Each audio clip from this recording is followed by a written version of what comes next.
Fundación Libertad y Desarrollo presenta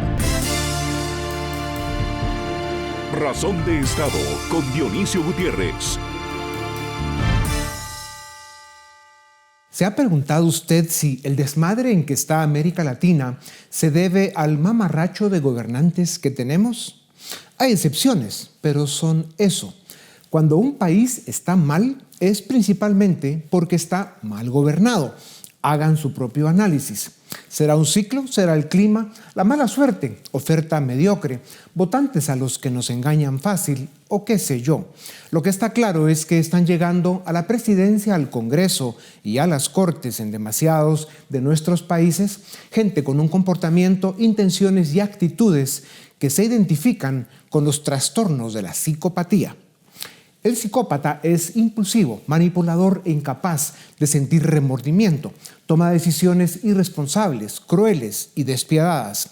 No tiene empatía frente al sufrimiento de la gente.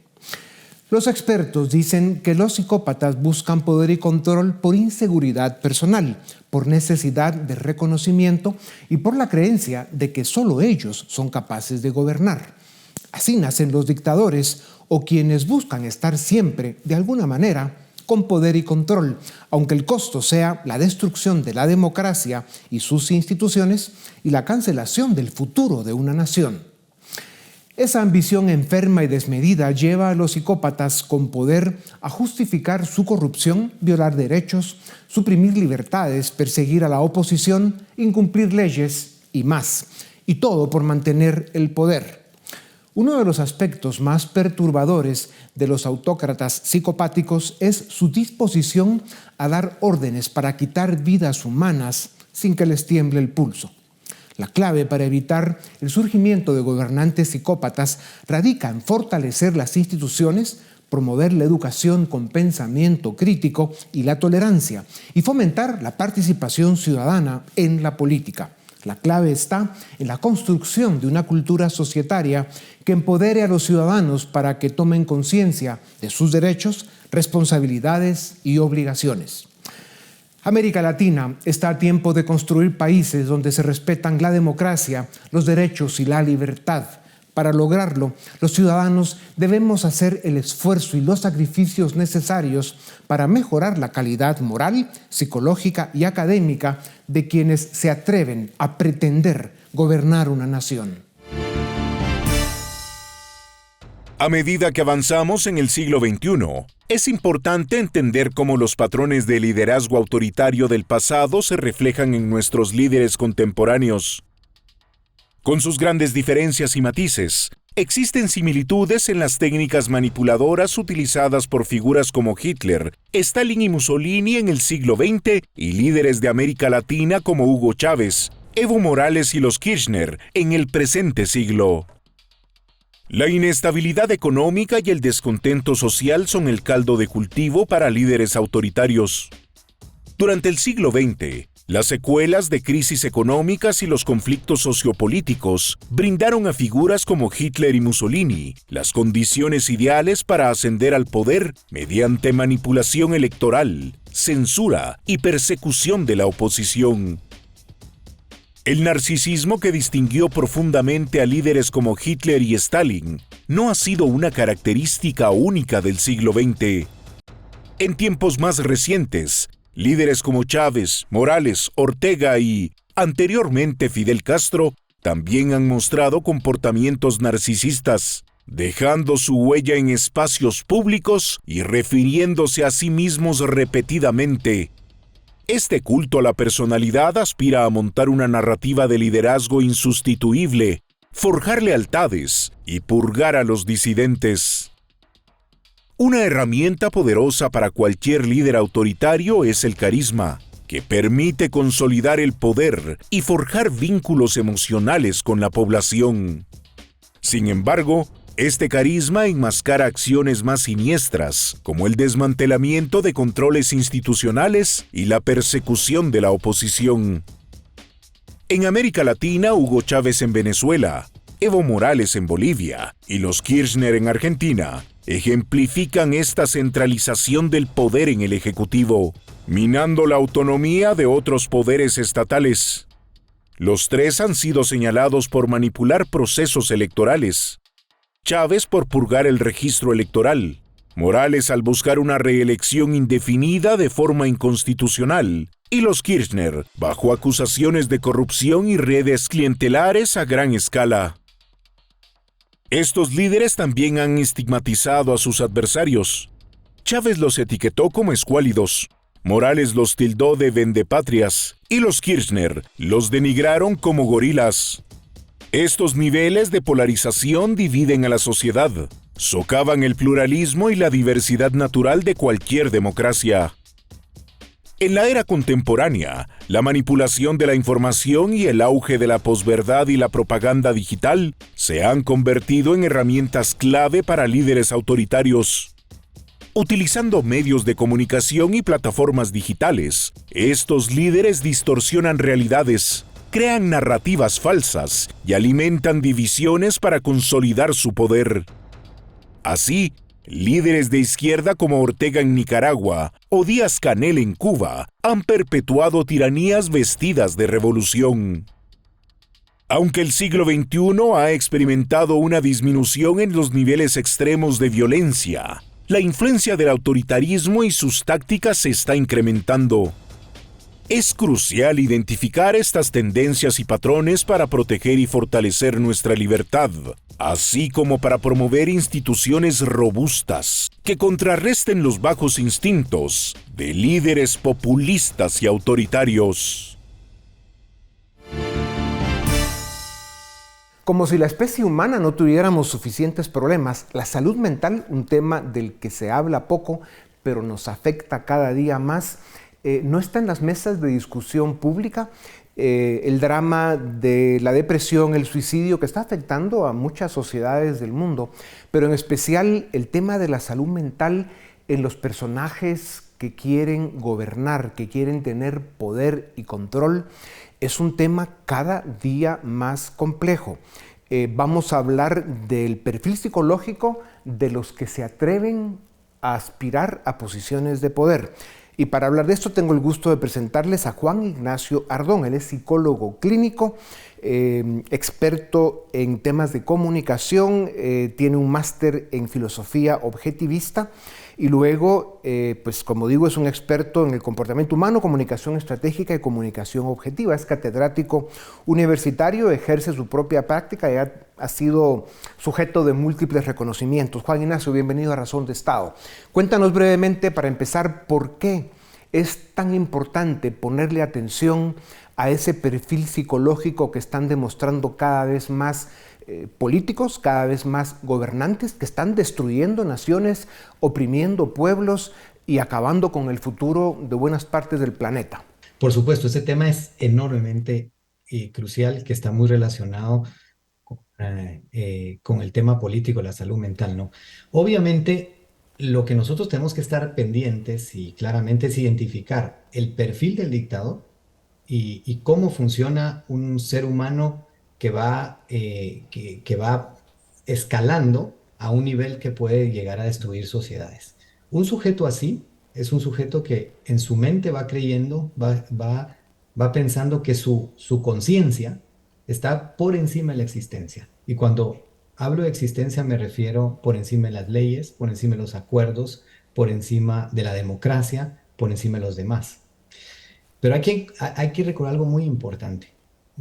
Yo diría que no hay dictador sin su falseador. ¿Qué quiere decir eso? La diferencia entre un dictador pequeñito o un enorme va a radicar en la cantidad de personas que tiene alrededor que lo falsean. Y cuando hablo de falsear, significa que están constantemente haciéndole creer y le hacen sentir que tiene la razón. Porque es una persona, imagínense qué peligroso, que cree que la verdad es de acuerdo a lo que siente, la verdad es de acuerdo a sus creencias, que la verdad o los hechos son lo que él considera que son. Claro. Entonces una persona sin el poder puede ser peligroso. Cuando uno recuerda a los sociópatas asesinos de la historia, que incluso cometieron actos de genocidio y pues, borraron millones de seres humanos del planeta. Pero vengamos a épocas contemporáneas y pensemos en nombres como Putin, Xi, el loquito del Corea del Norte, o gente que está más cercana como los señores que han tenido a Cuba en la esclavitud desde hace ya cerca de 60 años, en Nicaragua con Ortega o Venezuela primero con Chávez y ahora con Maduro. Esos son sociópatas, gente enferma que bueno, está a la vista todo lo que están haciendo, ¿no? Pero también hay gobernantes en otros países de América Latina, por ejemplo, un AMLO, un Lula, un Evo Morales, un Correa, la gente que está más al sur, en América del Sur, están destruyendo naciones y todo por ambición de poder a cualquier costo y con una serie de síntomas sociópatas que son peligrosos. ¿Qué hacen los pueblos para enfrentar ese perfil psicológico de sus gobernantes?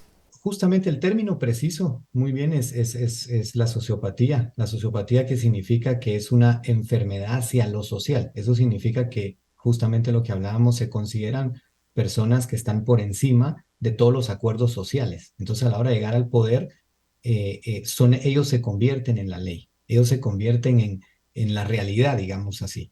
Ahora, ¿cómo nosotros logramos que esto se frene o que esto no siga su curso de una manera tan trágica?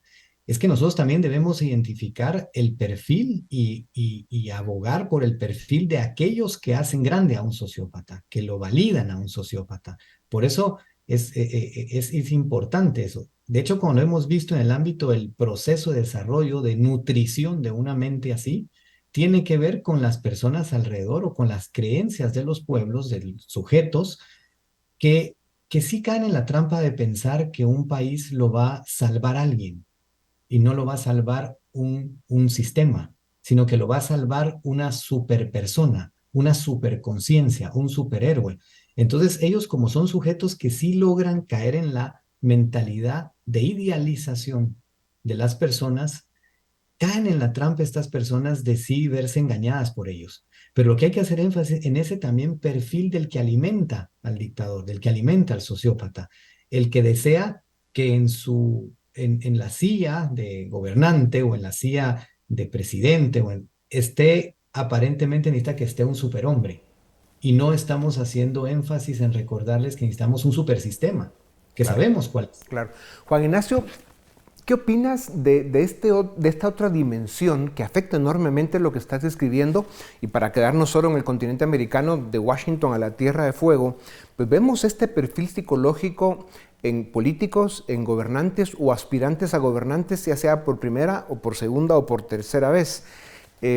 Con el tema de las redes sociales, lo fácil que es engañar a la gente, lo fácil que es manipular la verdad, lo fácil que es separar a la sociedad en burbujas en la que cada grupo tiene sus propios datos, y eso imposibilita el que nos podamos poner de acuerdo o lograr consensos mínimos suficientes para primero identificar un problema y luego buscarle solución. ¿Cómo enfrenta las sociedades en esta época estas dinámicas tan complejas con este creciente número de sociópatas aspirando al poder? Claro, nosotros debemos de recordar que las redes sociales son una extensión nuestra, ¿no? Son una herramienta que debemos también utilizar para hacer la competencia a estas personas. ¿Cómo? Contribuyendo en que nos informemos sobre cómo funciona la mente de una persona así, y no solo eso, sino que también uno se cuestione, que pongamos información, etcétera, de cuestionarse en lo que implica y qué le está pasando a uno cuando uno empieza a imaginarse si esto lo resuelve un dictador o si es lo correcto que tengamos a alguien ahí. Y es entender el proceso de manipulación que generan a través de las redes sociales, que es ubicarse en una zona donde ellos siempre, de hecho, la estrategia más común de un sociópata es dividir una población, generar un enemigo, ponerle a ese enemigo un poder enorme, y el único salvador va a ser él. Estás describiendo cabal el drama que vive América Latina, pero en un mensaje final que nos quedan ya 15 segundos, ¿qué le recomendarías tú a los ciudadanos de América Latina para enfrentar esta dinámica?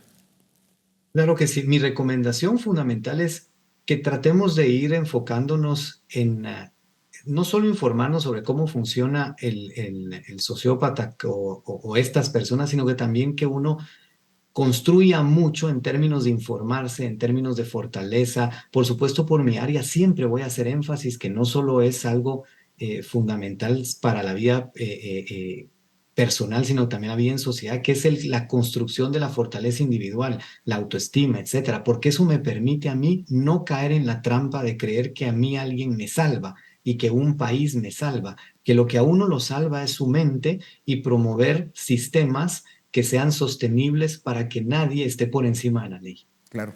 Pues Juan Y Ignacio, es, muchas gracias. Es importantísimo el que tú y profesionales de tu campo tengan cada vez más acceso a los micrófonos y a las tribunas para que podamos discutir ese tema con más amplitud y profundidad, porque sin duda alguna este fenómeno representa una amenaza para la especie humana. Gracias por tu tiempo, Juan Ignacio. Volvemos en un momento para continuar con Razón de Estado. Estamos dedicando unos minutos en este programa para hablar de la salud mental de los políticos, de los gobernantes, que sin duda alguna y a través de la historia hemos visto la capacidad de destrucción que pueden tener los psicópatas, los sociópatas en posiciones de poder. Tenemos casos de estos tiempos, como en Latinoamérica, pues son obviamente Cuba, Nicaragua y Venezuela, pero estamos viendo que en el resto de América Latina están llegando gobernantes con las mismas características. Y vamos a hablar de este tema con Jesús María Alvarado. Él es especialista en Derecho Constitucional y Administrativo, tiene un máster en Derecho Procesal Constitucional y también es un doctorando en Derecho. Jesús María, bienvenido a Razón de Estado. Danos una idea de los efectos sociopolíticos que tienen los sociópatas, los psicópatas, que normalmente son dictadores, autócratas, pero también son gente que llega al poder por la vía democrática y estamos viendo en América Latina algunos de estos destruyendo nuestros países. Gracias por la invitación. Tenemos varios problemas allí. La primera es que tenemos un tejido institucional muy precario en casi toda la América Latina. Entonces, frente a ese tejido institucional casi precario, en unos más, unos menos, tenemos además la cuestión de personas que con vocación de poder, como usted bien mencionó, se aprovechan de esas debilidades institucionales. Esto además reforzado con una cultura política poco democrática en nuestros países que favorece el autoritarismo, en cuyo caso los tres elementos hacen un cóctel terrible, puesto que entonces la cultura autoritaria fomenta esos autócratas, el tejido institucional favorece la perpetuidad en el poder de aquellos que se quieran quedar allí forever o por siempre, y además de eso, el tejido institucional. Claro, y cuando hablas de poca cultura democrática, tiene que ver con poca participación ciudadana, o sea, la indiferencia del ciudadano, su lejanía con la política, permite que se abran estos espacios para los locos en el poder. La participación ciudadana, Dionisio, es fundamental. No se puede tener una sociedad democrática sin que las personas participen políticamente.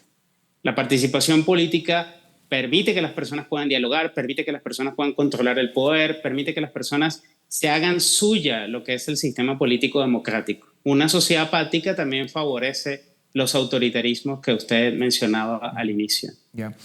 Jesús María, la psicología del ser humano, del ciudadano, en las dictaduras, en vez de enfrentarlas y hacer lo que haya que hacer para recuperar su libertad y sus derechos, hemos visto a través de la historia con más frecuencia de que los ciudadanos votan con los pies. Tú eres venezolano, al final te tuviste que ir al exilio por persecución, amenazas y demás. Háblanos un poco de la experiencia del pueblo venezolano que ha tenido que enfrentar ya más de 20 años de sociópatas, de psicópatas, de criminales enfermos de la cabeza en el poder. Bueno, teníamos, Dionisio, en Venezuela era un sistema político democrático consolidado hace más de 30 años. Hoy en día cualquier joven que escucha eso se ruboriza, pero eso es así. Tenemos un sistema democrático consolidado con muchos defectos. Producto de que los actores políticos en democracia no hicieron los cambios que el país ameritaba, entramos en un laberinto del cual no hemos salido. Casualmente es lo que usted mencionaba al inicio. La gente, en lugar de participar políticamente y propagar los cambios, le entregó un cheque en blanco al autoritarismo, el autoritarismo acabó con la precaria institucionalidad y en su momento la comunidad internacional pensaba que esto era una experiencia democrática. Es solo hasta el año 2017 cuando empieza la comunidad internacional a tomar en cuenta que la situación de Venezuela no solamente era un autoritarismo, es una autocracia, es una dictadura, es un totalitarismo, sino además los efectos del autoritarismo en sí, tanto en lo social, lo económico y lo cultural. Hoy son millones de venezolanos que salen de Venezuela y que están deambulando incluso por Centroamérica, producto de esa tragedia institucional y total y regional. Ya. Normalmente hablamos desde una perspectiva teórica y académica sobre la democracia, las instituciones, el Estado de Derecho y demás. Pero hay un elemento, Jesús María, del que quisiéramos escuchar tu opinión y es el comportamiento humano del ciudadano. Lo único que al final rescata el destino de una nación o de un continente es cuando el ciudadano, desde una perspectiva personal, toma conciencia de la importancia que tiene participar en la vida cívica de su país y buscar la construcción de esos valores que al final dan como resultado una práctica democrática, el respeto de los derechos ciudadanos y por sobre todo la preeminencia de la libertad, que es el valor más importante de la especie humana. Danos en los segundos que nos quedan una visión sobre esto. Estoy muy de acuerdo con usted. Un país no es un hotel y por tanto si la sociedad quiere que haya libertad y que haya democracia, no puede pernoctar o vivir apático. Tiene que participar, tiene que enterarse, tiene que involucrarse y eso implica tomar conciencia de que la libertad y que la democracia no son cuestiones académicas o teóricas, sino que se cultivan en la vida práctica, es decir, en la actividad constante frente al poder y frente a las sociales y frente a las necesidades de controlar su propio gobierno y elegirlo. Ya. Pues bueno, si América Latina tiene la esperanza de poder rescatar su destino y que los latinoamericanos seamos capaces de construir las naciones con las que soñamos, dependerá precisamente de eso, ¿no? De la presencia del ciudadano en la vida cívica y política de su país. Gracias a académicos como tú, Jesús María, eso será posible. Gracias por tu tiempo. A ustedes también gracias por acompañarnos una vez más. Esto es Razón de Estado.